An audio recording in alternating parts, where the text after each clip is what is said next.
Assalomu alaykum hurmatli obunachilar. Yana sizlarning inspektorning rasmiy YouTube kanali. Assalomu alaykum hurmatli obunachilar. Yana sizlarni inspektorning rasmiy YouTube kanalida ko'rib turganimizdan juda ham xursandmiz. Bugun biz sizlar bilan Inspektor Starayerni ilova orqali dasturiy ta'minotni, ya'ni proshivkani qanday qilishni ko'rib chiqamiz. Siz albatta kanalimiz rivojlanishi uchun obuna bo'lishni, like bosishni, izohlarda o'z fikringizni qoldirishni unutmang. Demak, biz boshladik. Xo'p, azizlar, Inspektor Starayerni yangilash uchun bizga ko'p narsa talab etilmaydi. Bizga kerak bo'ladigan narsalar bor yo'q bitta istalgan turdagi telefon va albatta telefondan biz Play Marketga kiramiz. Agar sizda iPhone bo'ladigan bo'lsa, siz bemalol App Store kirsangiz bo'ladi. Mana Play Marketga kirdik. Bu yoqdan o'zimizga kerak bo'lgan mana Inspektor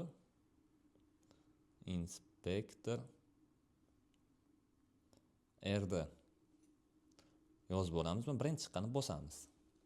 Qarang, mana misol uchun eng birinchi chiqadigan dastur bu mana Inspektor Wi-Fi RD chiqib kelyapti. Shunga bitta bosamiz va ko'chirib olamiz. Menda o'sha ko'chirib bo'lingan bu va yangilaymiz. Kiramiz to'g'riroq.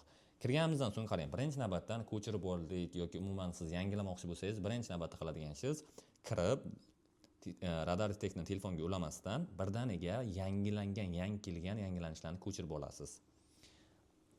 4 ta fayl ko'chirib olyapti, chunki anchadan beri yangilanmagan bu. Menda eski proshivkalar va dasturiy ta'minotlar turibdi.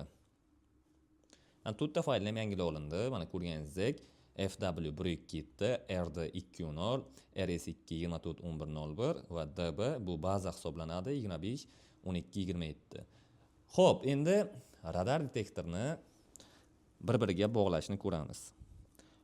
Mana Wi-Fi tugmachasini ilgari ham aytib o'tgandim. Mana tugmachani bosib turadigan bo'lsangiz, mana Wi-Fi ga kiryapti mana. O'ylayman ko'rinyapti.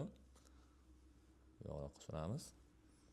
Mana birinchilikda turgan SSID bu radar detektorning, ya'ni Wi-Fi ning nomi Starayr 5525. PVD bu password, paroli. Status esa disconnect, ya'ni ulangan, ulanmagan ko'rsatadi. Biz Wi-Fi ga o'tamiz shu joydan. Wi-Fi ga bosib turamiz. Xo'p, mana bu yoqdan qarang, Starayr 5525 chiqib keldi. Shunga bitta bosamiz. Bizdan parolni so'rayapti. Parol mana aytib o'tganimdek, mana 02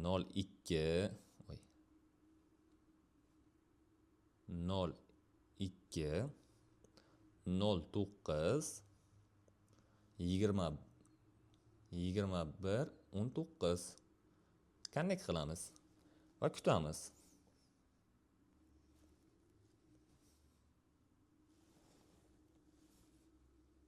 Ko'rganingizdek, mana bu yoqda connected degan yozuv chiqdi. Hamma narsadan chiqib ketib, biz keyin Inspektor Wi-Fi RD dasturiga kiramiz. Ko'rganingizdek, mana radar detektor ulandi. Endi bu yoqdan tushuntirib o'taman. Bu tepada turgani hozir ko'chirib olgan, yangilangan dasturiy ta'minotlar. Pastda mashinani rasmi turgani bu radar detektorga o'rnatilgan dasturiy ta'minot. Siz misol uchun hozir bu yoqda hamma narsa deyarli yangi turibdi, faqatgina bazadan tashqari. Yana bir marta tushuntirib o'taman.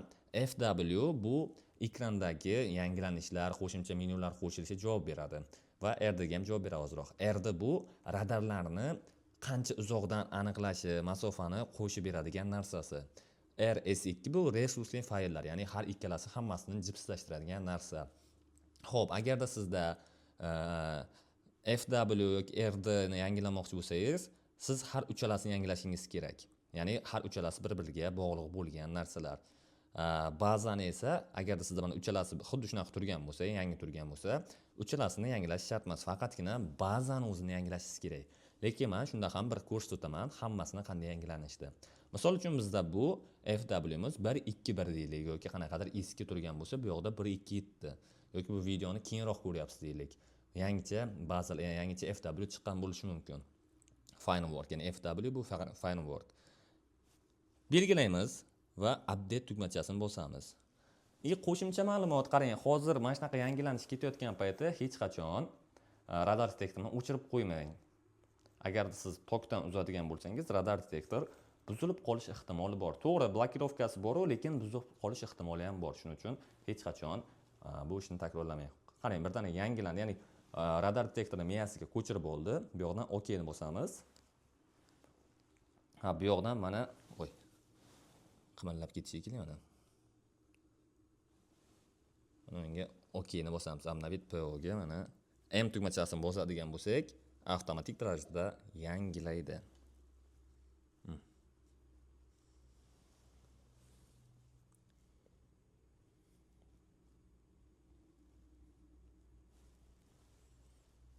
Ana, o'zi yangilanib bo'ldi. Men ovozini o'chirib qo'yaverim. Yana Wi-Fi tugmachasini bosib turamiz. Dasturdan chiqib ketamiz. Wi-Fi ga kiramiz. Endi parol kiritishimiz shart emas. O'zi avtomatik tarzda ulanadi. Bosadigan bo'lsak mana. Bosamiz. Bu yoqda qarang, o'sha loading bo'lyapti. O'zi ozroqini kutib turamiz.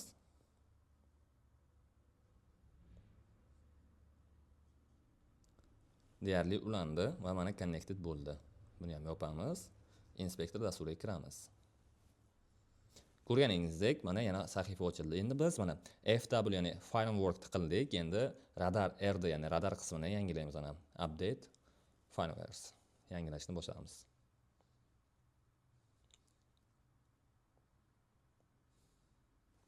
Bu ham bo'ldi. Yana OKni bosamiz. Yana bir bor eslatib o'taman. Aynan shu holat ketayotgan paytda hech qachon radar detektorini o'chirib qo'ymang. Agarda o'chirib qo'yadigan bo'lsangiz, radar detektoringiz uxlab qolishi mumkin va radar detektoringiz buzilib qoladi va servis senterga olib kelishga majbur bo'lasiz.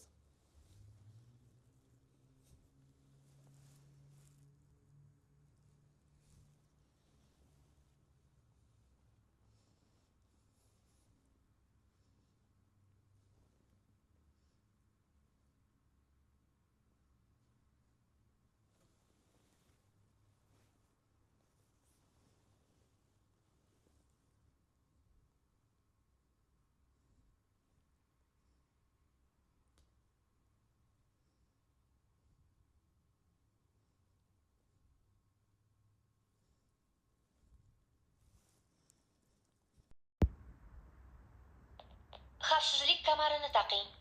Ko'rganingizdek, bu bo'lim ham yangilanib bo'lindi. Endi yana bosib turamiz. Va barcha bo'limni yopamiz. Yana Wi-Fi ga o'tamiz.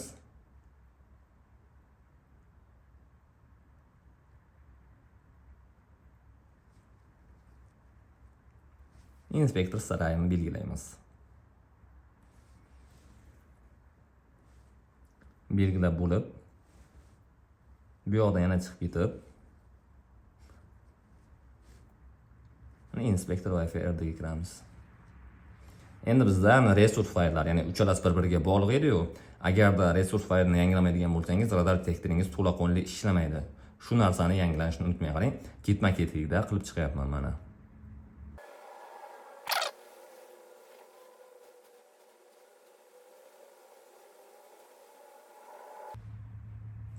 Va ko'rib turganingizdek, bu ham o'z nihoyasiga yetdi. Bunga ham OK tugmachasini bosamiz.